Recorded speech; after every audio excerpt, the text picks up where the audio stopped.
So March and Mars moves into Gemini on the 3rd, which is more emphasis on your money. And the thing with Mars in the second house, though, it can burn a hole in your pocket. It can give you lots of expenses. But I think with Taurus, you're more likely to just be investing it wisely. Now, the new moon on the 13th is in Pisces, which means there's more focus on your friends again, new starts in terms of your wishes and hopes as well.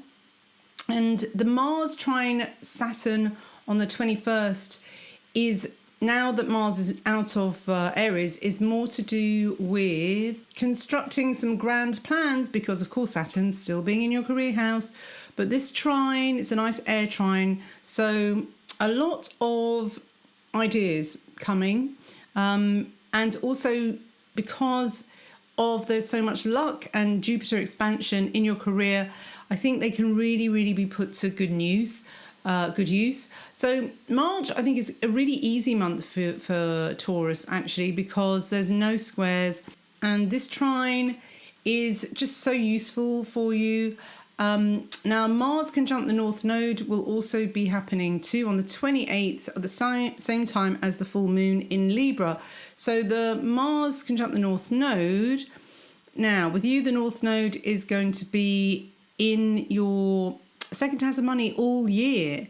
So this is great for self-esteem as well. So all the confidence that you're building with those two very useful planets, the two biggies, Saturn and Jupiter, in your 10th house of career, your life calling, is also going to help with valuing yourself and also money. Money, the more you value yourself, the more money you attract into your life as well. And it should be very, just a good month, even though, you know, Mars in the second house can be quite a lot of expenses. They're all going to go to good use. They're all going to be investing for the future. And I think they're going to make you profit back very soon. So the full moon in Libra is going to be in your work house, your daily work house. Sixth house is also basically habits and also health as well, health and fitness. So March is a really good month to just steady as she goes, really. There's nothing that should upset the apple cart, as it were. And with the Mars conjunct the North Node, it's all, to me, it's focusing on working on yourself, you know, those self-help books and just cruising and getting things done. And the Mars trine Saturn should just work its magic. And you can really just ride through the month without having to make that much effort at all.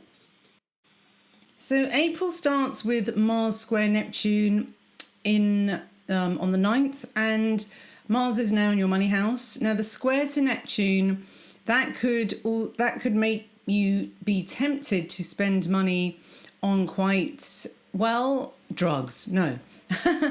Maybe things that are less about investing in the future and more about just pleasure. Also spiritual matters as well. I think it would probably be okay to do that, even though I know it's a square and Mars square Neptune can be about addiction problems. If you get addicted to spirituality, that wouldn't be such a bad thing. And the new moon, I think, in Aries, which is in a spiritual house, would suggest don't fight against it. You know, don't fight against what the energy is saying. It is saying to focus less on earning money and just on your health and navel gazing, really.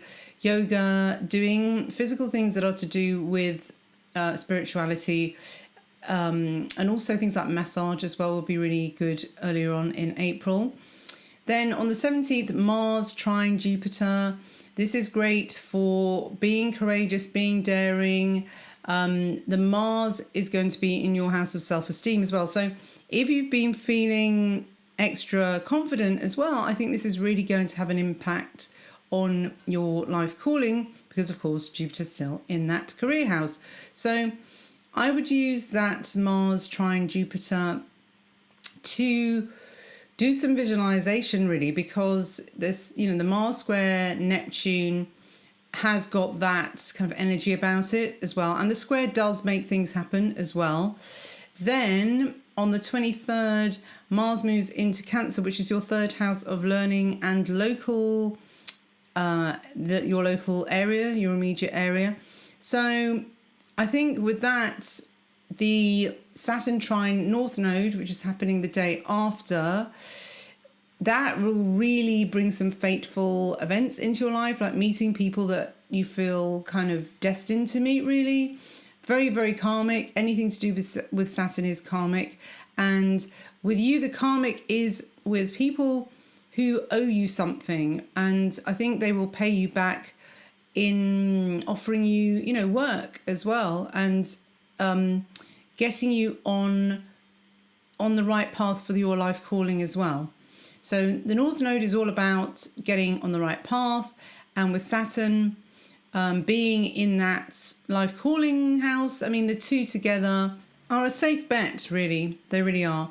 Then the full moon 2 days later on the 26th of April, that's in Scorpio. That's in your love house. Now, we haven't really talked about love affairs that much so far because it's been so focused on career, really, and just your physical body and also spirituality. But this full moon being in your love house, I think, especially with the Saturn trine the North Node as well, there could be a destined meeting with a potential mate at this time if you're single.